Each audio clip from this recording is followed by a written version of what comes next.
We dismiss history at our peril. Liberty Nation Radio with Mark Angelides. Fresh off touting Bidenomics and the Biden job growth, President Biden had some unexpected figures in the latest jobs report. Now, to tell us all the details and figure out why this isn't looking good for America, we're joined by Liberty Nation's economics editor, Mr. Andrew Moran, who joins us here today. Thanks for being here, Andrew. Thank you for having me. So first off, give us a rundown of what the latest jobs report said, or that, in fact, even better, tell us what it was expected to say and then what it said.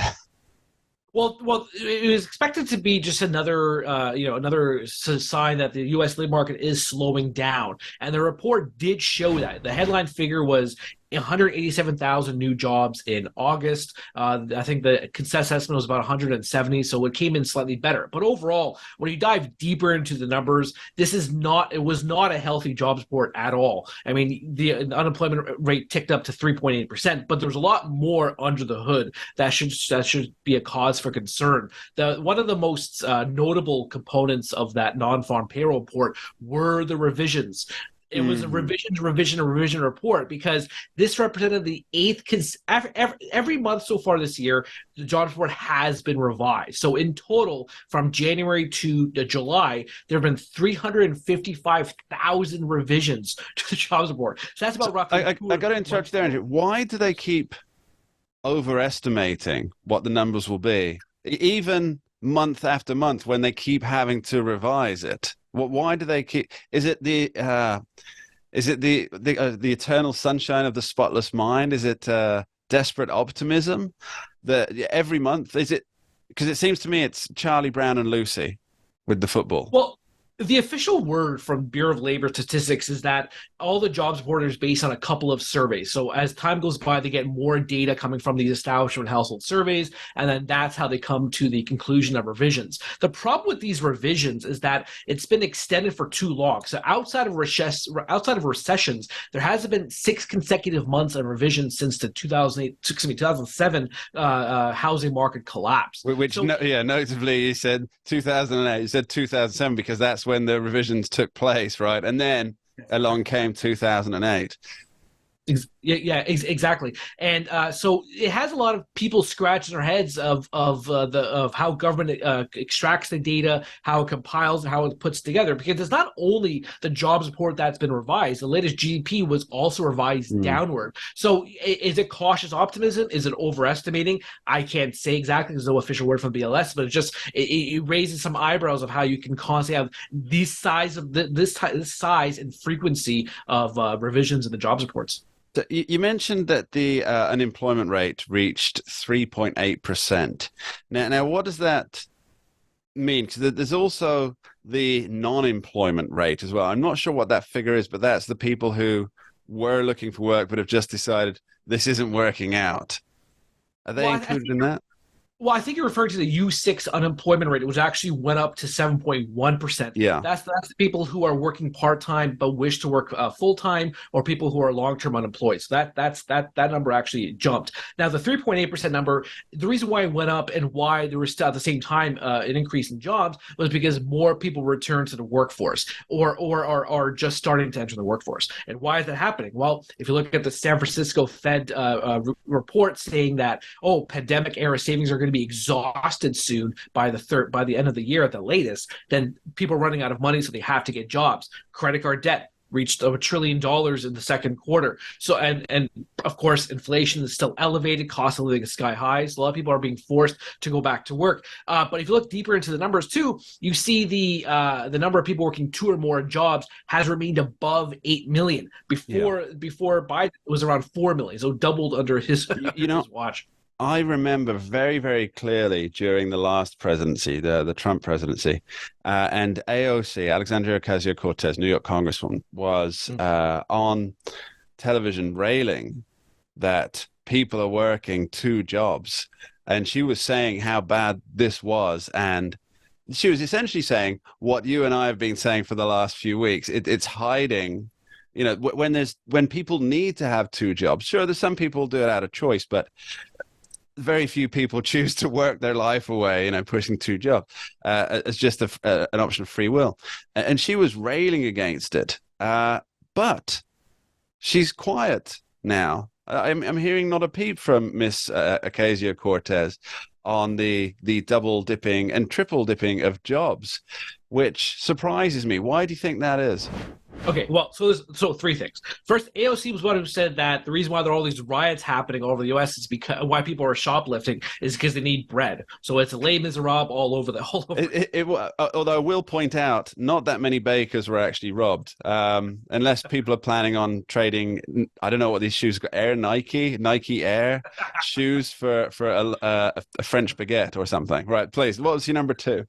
Okay, so number two is that if you look at the difference between the household and the establishment survey, that shows exactly what's going on in the economy, whereby the establishment survey counts every single job one person has, that's added to the payroll. You look at the household number, you see the divergence yet again, because they only count for how many jobs. Yes, so just to clarify that, the former counts each individual job, and the latter just counts each employed person, right? Exactly. Yes. So that's why I don't take much stock into the establishment survey, because to tie into your previous point, perhaps it overestimates the current labor market situation. And then finally, one important point that I've been writing about for the last a few months, and I wrote about heavily during the Obama years, before, of course, Liberty Nation, was the prevalence of part-time jobs. Now, if you look over the last 2 months, there's been a decline of 600,000 full-time jobs. But at the same time, there's been a little more than 1 million new part-time jobs in that same span. So is the United States turning into a part-time jobs nation as it was during the Obama years? That waits to be seen. So I think those are some important numbers to monitor over the next few jobs reports, revisions, part-time jobs numbers. And for a lot of people who are also concerned about legal immigration and the amount of foreigners working U.S. jobs, the number of native-born workers has declined, but the native foreign-born workers having jobs has increased. So I think that's also, for me, those things don't matter, but for other people, that's also something to watch. Yeah, it's American jobs for Americans. That's gone out the window a long time ago, I think, of that, unfortunately. So let's get back to this idea of part-time jobs, Andrew, because I really want to look at this not so much from an economist point of view, but a real-world affliction point of view. So with part-time jobs, we're assuming, and probably rightly, that these jobs pay less than a full-time job, right? So it's not as though people they're doing half the amount of hours for twice the amount of money, right? No, yeah, you're absolutely correct. Yeah, they're earning less. So essentially, although the jobs numbers, if you just count a job as a job, whether it's part-time or full-time, it looks like things are really getting good. And that appears to be the headline that the administration is peddling to everybody. Look how good things are. Look at all these jobs. But in reality, what's happening is there are more people who are poorer than there were before. Is that a fair assumption? Or who are having less income than before? Well, yeah. I mean, yeah, of course that's going to happen. But I think the real story behind the rise in part-time jobs, that if you look through history, and regional central banks economists have studied this issue too, is that typically heading into a recession or just coming out of an economic downturn, you see an increase in part-time jobs. Now, one of the things that happens either heading into a recession or just slightly coming out of one is that companies trim their full-time workers because they're trying to rate costs, trying to keep some people having jobs, things like that. So I think it was the San Francisco Fed that looked into this, and they did see a correlation between economic downturn and the rise of part-time jobs. Another thing too, if you want to talk about part-time jobs, within that Bureau of Labor Statistics report, is that the number of temp jobs has actually declined. Now, typically during an economic boom period, you see an increase in temp jobs because companies want to have more workers. But as the economy slows, one of the first people they ditch are temp workers. So I think that's another component of this jobs report that not a lot of people are talking about. So this all ties into the larger point that headline figure always generates all the attention. Like Joe Biden, he had a victory lap the other day, which was more like his 2-second jog, half jog he does, and he looked at me number and started touting, Bidenomics. But all under the hood, the labor market is cooling down, and there are a lot of hiccups that are going to be amplified in the coming months. Joe Biden's economic Stingray 67 Corvette is in fact a Flintstones car by the looks of it. Andrew Moran, thanks ever so much for joining us. Much appreciated. Thank you for having me.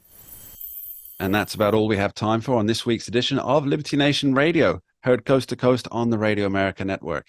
As always, I'd like to take a brief moment to thank our guests, longtime host of this here show, Mr. Tim Donner, and economics analyst Andrew Moran. And of course, extend my thanks to you out there, the listeners, for taking the time to tune in. And my parting shot for this week, I'll leave you with the words of Winston Churchill, who said, quote, "It's a fine game to play, the game of politics, and it's well worth waiting for a good hand before really plunging," end quote. Now, I wonder who holds all the cards in the next upcoming presidential election. Thanks for listening. We dismiss history at our peril. Liberty Nation Radio with Mark Angelides. Don't get caught up in the media madness. Join our movement for free thinking and free speech at libertynation.com.